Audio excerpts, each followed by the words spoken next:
Hello, students. Good morning. This is Om sir, and you are watching Om's online English classes.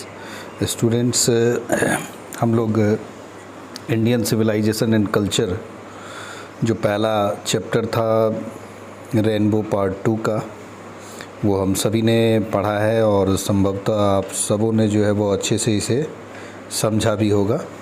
तो उस chapter का जो कुछ important, उस चैप्टर से संबंधित जो कुछ इम्पॉर्टेंट ऑब्जेक्टिव्स हैं वो लेकर के हम आप लोगों के बीच आए हैं। तो आज जो है वो इस चैप्टर के जितने भी ऑब्जेक्टिव्स हैं जो कि एग्ज़ाम में आ सकते हैं उस पर हम लोग चर्चा करेंगे। तो पहला ऑब्जेक्टिव आप देख सकते हैं, पहला क्वेश्चन है। पहले क्वेश्चन के इंस्ट्रक्शन को पढ़ लेते हैं। Choose the right option from the given 4 alternatives, यानी दिए गए 4 जो विकल्प हैं उनमें से सही विकल्प चुनिए। ऑफ द फॉलोइंग क्वेश्चंस, निम्नांकित दिए गए प्रश्नों के जो 4 विकल्प दिए गए हैं उनमें से एक कोई ऑप्शन, एक कोई विकल्प सही है, उसको हम लोगों को चुनना है। तो जो पहला क्वेश्चन है उस पर आते हैं हम लोग। पहला क्वेश्चन है simple living and high thinking is the base of, यानी सादा जीवन और उच्च विचार ये आधार है ना। अब किस सिविलाइजेशन का ये आधार है आप लोगों को आंसर बताना है। तो आप लोग पढ़े हुए हैं कि simple living and high thinking यानी सादा जीवन और उच्च विचार भारतीय सभ्यता का जो है वह मुख्य आधार है। तो इसका आंसर, सही आंसर जो है वो बी हो जाएगा, यानी इंडियन सिविलाइजेशन। तो इंडियन सिविलाइजेशन आप देख सकते हैं कि इसका सही जो है वो आंसर होगा। हालांकि इसमें ऑप्शन में यूरोपियन सिविलाइजेशन भी है, अमेरिकन सिविलाइजेशन भी है और ईरानियन सिविलाइजेशन भी है। तो इंडियन सिविलाइजेशन इसका राइट आंसर है। क्वेश्चन नंबर 2 की बात करते हैं। Indian civilisation and culture has been written by, यानी भारतीय सभ्यता और संस्कृति लिखी गई है। किसके द्वारा लिखी गई है आप लोग पहले भी जान चुके हैं कि इसके ऑथर का नाम महात्मा गांधी होगा, आप लोगों को पहले बता चुके हैं।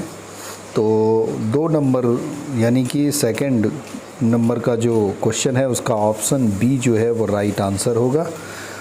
क्वेश्चन नंबर 3 की बात करें, Indian civilisation and culture is, आप लोगों को बताया था मैंने कि स्टोरी के टाइप को लेकर के जो है वो क्वेश्चन पूछा जाता है। ये बिल्कुल वही क्वेश्चन है। इंडियन सिविलाइजेशन एंड कल्चर वो क्या है? स्पीच, शॉर्ट स्टोरी, ऐसे और प्ले। तो इसका आप लोग ऐसे जो है वो टिक लगाएंगे। यह एक निबंध है, न तो ये भाषण है, न ये लघु कथा है और न ही ये प्ले यानी कि नाटक है। तो ऐसे यानी कि यह एक प्रकार का निबंध है। तो 3 नंबर जो क्वेश्चन है इसका राइट आंसर जो है वो सी है। ठीक है स्टूडेंट्स, तो अब हम फिर आगे जो है वो बढ़ते हैं क्वेश्चन नंबर 4 पर। क्वेश्चन नंबर 4 जो है वो कहता है my experiments with truth has been written by, यानी ये आप लोगों को पता है कि बायोग्राफी का नाम है my experiments with truth. Gandhi ji की ऑटोबायोग्राफी थी। इसका मतलब सीधा सा है कि गांधी जी के द्वारा ही लिखा गया। तो माई एक्सपेरिमेंट्स विद ट्रूथ यानी सत्य के साथ मेरा प्रयोग जो है ये महात्मा गांधी के द्वारा लिखी गई आत्मकथा है। तो इसका सही आंसर ए हो जाएगा, महात्मा गांधी। 5 नंबर जो है वो क्वेश्चन पर आते हैं। Mind is a restless dash, आप लोग पढ़े थे, एक लाइन आप लोगों को याद होगा कि mind is a restless bird, the more it gets the more it wants, यानी मन जो है वो एक बेचैन चिड़िया है, जितना अधिक इसे प्राप्त होता है उतनी अधिक इसकी चाह बढ़ती जाती है। तो इस हिसाब से 5 नंबर क्वेश्चन का राइट आंसर होगा डी, यानी कि bird. Mind is a restless bird. ठीक है स्टूडेंट्स, अब नेक्स्ट क्वेश्चन जो है वह 6 नंबर है। Pharaoh's were the rulers of ancient dash, यानी कि फैरोज जो थे वो शासक थे कहाँ के?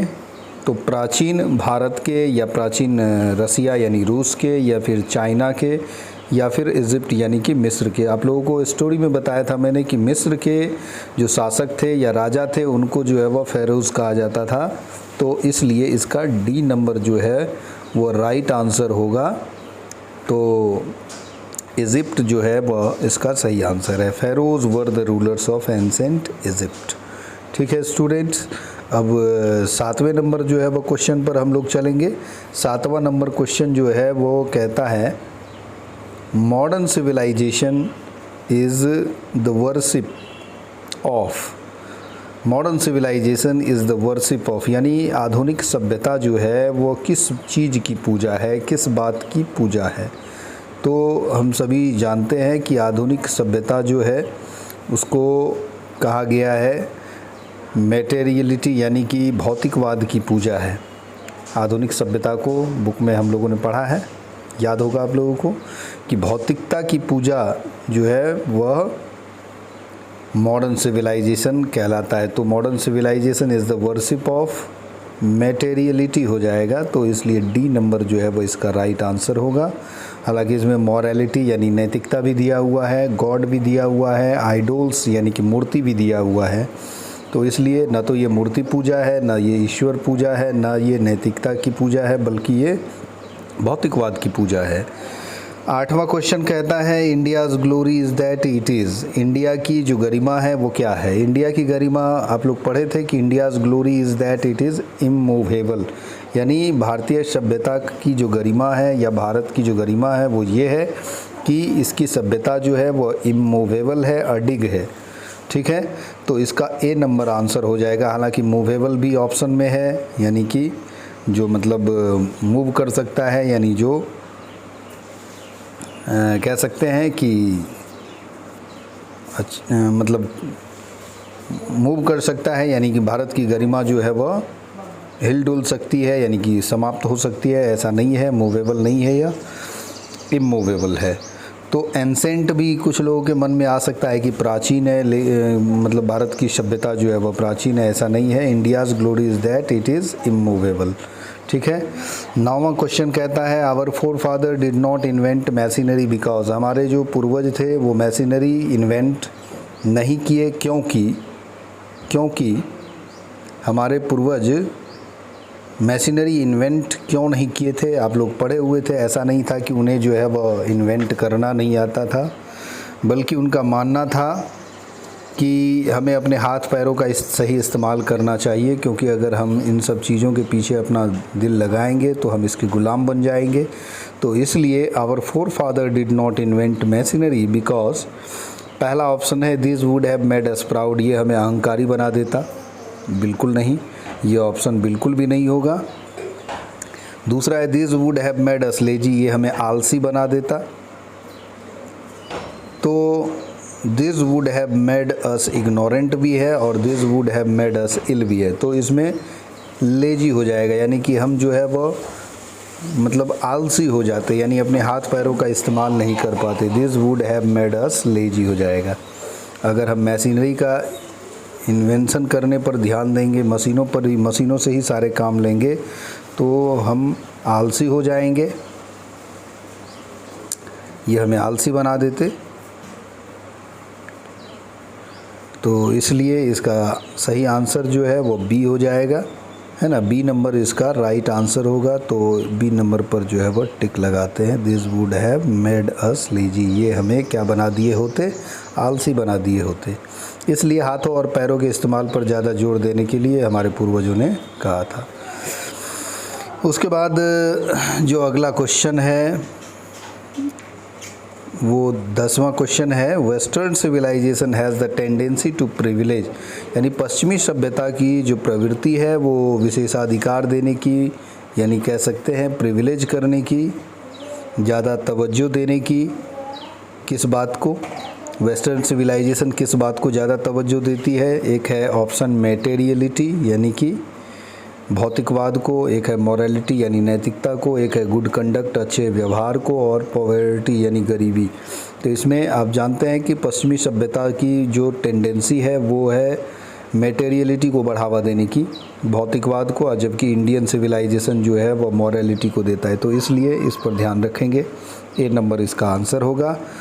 उसके बाद है Gandhi ji wrote articles for, Gandhi ji articles लेख लिखा करते थे किसके लिए, न्यू इंडिया के लिए, नए भारत के लिए, या फिर एंसेंट इंडिया प्राचीन भारत के लिए, यंग इंडिया या फिर ओल्ड इंडिया। तो आप जानते हैं कि यंग इंडिया नाम की एक पत्रिका थी जिसके कि वो संपादकीय लिखा करते थे गांधी जी, तो इसलिए है ना, तो इसका जो सही आंसर है वो सी हो जाएगा। अब अगले क्वेश्चन की ओर रुख करते हैं। अगला क्वेश्चन जो है वह 12 नंबर से होगा।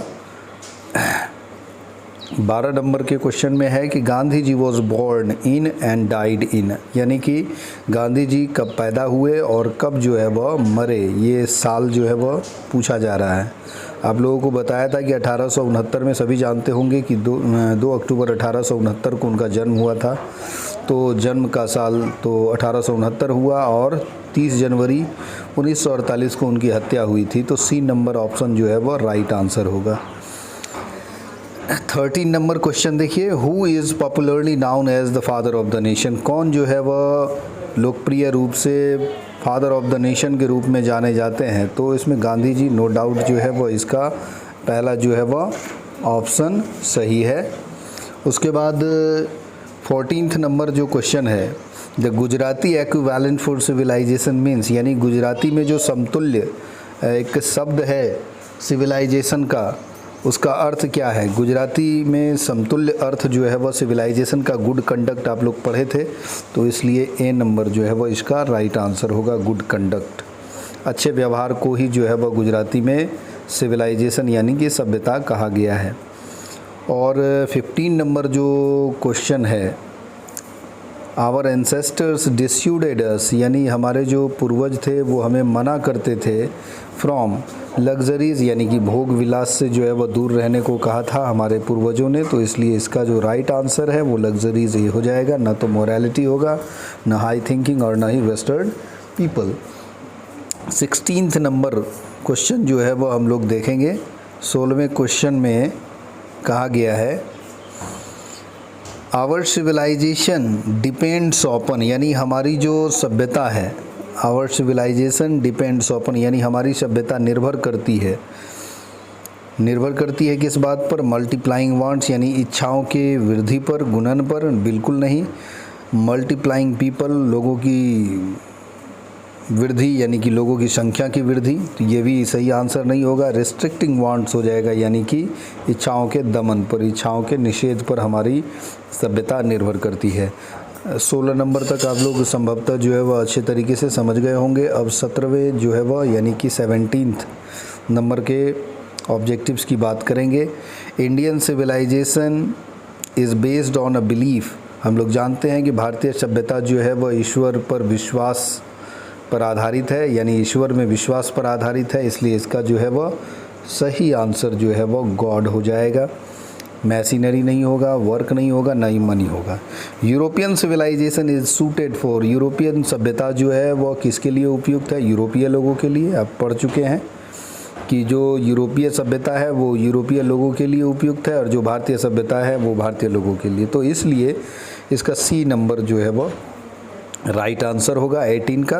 19 नंबर क्वेश्चन में देखिए क्या कह रहा है question, a western philosopher's motto is, एक पश्चिमी दार्शनिक थे जिनका कि मोटो, जिनका कि ध्येय या उद्देश्य है सादा जीवन उच्च विचार। आप लोग जानते हैं ये क्वेश्चन हम लोग डिस्कस कर चुके हैं जब चैप्टर जो है वो पढ़ रहे थे कि सादा जीवन उच्च विचार जो है वो एक वेस्टर्न फिलोसफर का मोटो है जिसको कि हम लोगों को अपने हार्ट पर एनग्रेव यानी कि अंकित कर लेना चाहिए। तो plane living and high thinking इसका राइट आंसर होगा। तो इस हिसाब से सी नंबर ऑप्शन जो है वो इसका राइट ऑप्शन होगा, plane living high thinking. 20th और लास्ट जो क्वेश्चन है वो है कि happiness is largely a dash condition, यानी खुशहाली जो है वह कैसी दशा है। एक है वेदर कंडीशन यानी मौसमी दशा, या फिर मेंटल कंडीशन मानसिक दशा या स्थिति कह सकते हैं। एक है फिज़िकल यानी कि भौतिक, और एक है इकोनॉमिकल यानी कि आर्थिक। तो सभी जानते हैं कि हैप्पीनेस को हमारे एंसेस्टर्स जो है वो मेंटल कंडीशन मानते थे, कि अगर हम खुश रहना चाहें तो कम में भी खुश रह सकते हैं, और अगर दुखी होना चाहें तो बहुत ज़्यादा हमें पा कर के भी दुखी मिल सकता है। इसलिए खुशहाली जो है वह एक मेंटल कंडीशन है। इस तरीके से सभी जो है वो 20 जो ऑब्जेक्टिव्स हैं पहले chapter Indian civilisation and culture से रिलेटेड, वो सब आप लोगों ने समझ लिया। अब इसके जो है वो शॉर्ट टाइप क्वेश्चन जो है वो आपको PDF के ज़रिए जो है वो भेज दिया जाएगा। फ़िलहाल के लिए बस इतना ही, विदा लेना चाहेंगे। Good bye.